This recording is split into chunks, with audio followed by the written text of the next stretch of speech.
नमस्कार दोस्तों, स्वागत है आपका हमारे यूट्यूब चैनल पर। कैसे हो आप सब? यह बताने के लिए कमेंट बॉक्स में जय माता दी अवश्य लिखें। माता रानी आपकी सभी मनोकामनाएं पूर्ण करें। दोस्तों, आज हम आपके लिए लेकर आए हैं नागपंचमी की पौराणिक कथा। तो चलिए सुनते हैं। प्राचीन काल में एक सेठ जी के 7 पुत्र थे। सातों के विवाह हो चुके थे। सबसे छोटे पुत्र की पत्नी चरित्र की विदुषी और सुशील थी, परंतु उसका कोई भाई नहीं था। दोस्तों, एक दिन बड़ी बहू पीली मिट्टी लाने के लिए सभी बहुओं को डलिया और खुरपी लेकर साथ चलने के लिए कहा, तो सभी बहुएं उनके साथ गई। तभी वहां एक सर्प निकला, जिसे बड़ी बहू खुरपी से मारने लगी। यह देखकर छोटी बहू ने उसे रोकते हुए कहा, मत मारो इसे, यह बेचारा निरपराध है। तो बड़ी बहू ने उसे नहीं मारा। तब सर्प जाकर एक ओर बैठ गया। तब छोटी बहू ने उससे कहा, हम अभी लौट कर आते हैं, तुम यहाँ से मत जाना। यह कहकर वह सबके साथ मिट्टी लेकर घर चली गई और वहाँ काम काज में फंसकर सर्प से जो वादा किया था उसे भूल गई। दोस्तों, यह बात उसे दूसरे दिन याद आई। तब वह वहाँ पहुँची और सर्प को उस स्थान पर बैठा देखकर बोली, सर्प भैया नमस्कार। सर्प ने कहा, तू भैया कह चुकी है, इसलिए तुझे छोड़ देता हूँ, नहीं तो झूठी बात कहने के कारण तुझे अभी डस लेता। वह बोली, भैया मुझसे भूल हो गई, उसकी क्षमा मांगती हूँ। तब सर्प ने कहा, अच्छा, तू आज से मेरी बहन हुई और मैं तेरा भाई हुआ, तुझे जो मांगना है मांग ले। वह बोली, भैया मेरा कोई नहीं है, अच्छा हुआ तू मेरा भाई बन गया। कुछ दिन व्यतीत होने पर वह सर्प मनुष्य का रूप रखकर उसके घर गया और बोला कि मेरी बहन को भेज दो। सबने कहा, इसका तो कोई भाई नहीं था। तो वह बोला, मैं दूर के रिश्ते में इसका भाई हूँ, बचपन में ही बाहर चला गया था। उसके विश्वास दिलाने पर घर के लोगों ने छोटी बहू को उसके साथ भेज दिया। उसने मार्ग में बताया कि मैं वही सर्प हूँ, इसलिए तू डरना नहीं और जहाँ चलने में कठिनाई हो वहाँ मेरी पूँछ पकड़ लेना। उसने कहे अनुसार ही किया और इस प्रकार वह उसके घर पहुँच गई। वहाँ के धन ऐश्वर्य को देखकर वह चकित रह गई। एक दिन सर्प की माता ने उससे कहा, मैं एक काम से बाहर जा रही हूँ, तू अपने भाई को ठंडा दूध पिला देना।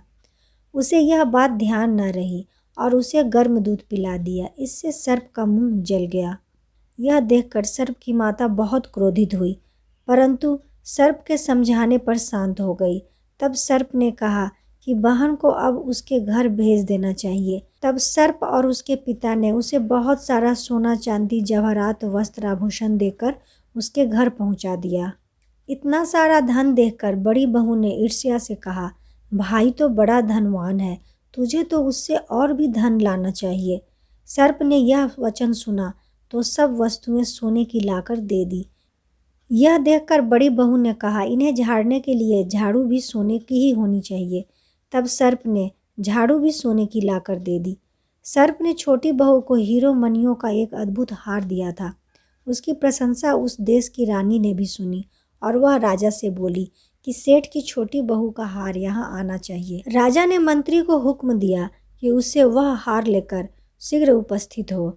मंत्री ने सेठ जी से जाकर कहा कि महारानी छोटी बहू का हार पहनेंगी, वह उससे लेकर मुझे दे दो। सेठ जी ने डर के कारण छोटी बहू से हार मांगकर दे दिया। छोटी बहू को यह बात बहुत बुरी लगी।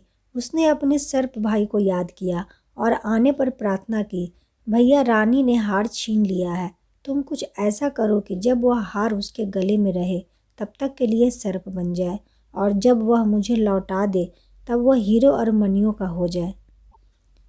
सर्प ने ठीक वैसा ही किया।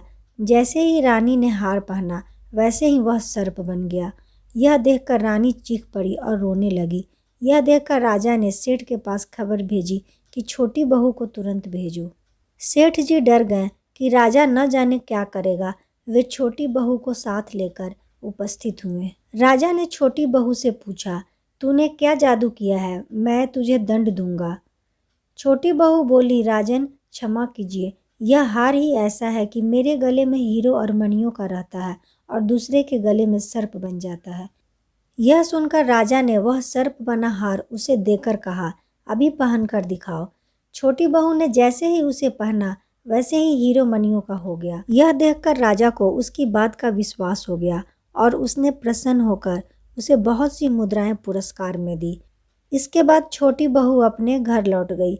उसके धन को देखकर बड़ी बहू ने ईर्ष्या के कारण उसके पति को सिखाया कि छोटी बहू के पास कहाँ से धन आया है। यह सुनकर उसके पति ने अपनी पत्नी को बुलाकर कहा, ठीक ठीक बता कि यह धन तुझे कौन देता है। तब वह सर्प को याद करने लगी। तब उसी समय सर्प ने प्रकट होकर कहा, यदि मेरी धर्म बहन के आचरण पर संदेह प्रकट करेगा तो मैं तुझे खा लूँगा। यह सुनकर छोटी बहू का पति बहुत प्रसन्न हुआ और उसने सर्प देवता का बड़ा आदर सत्कार किया। उसी दिन से नाग पंचमी का त्यौहार मनाया जाता है और स्त्रियां सर्प को भाई मानकर उसकी पूजा करती हैं। इस प्रकार नाग पंचमी की व्रत कथा संपन्न होती है। धन्यवाद।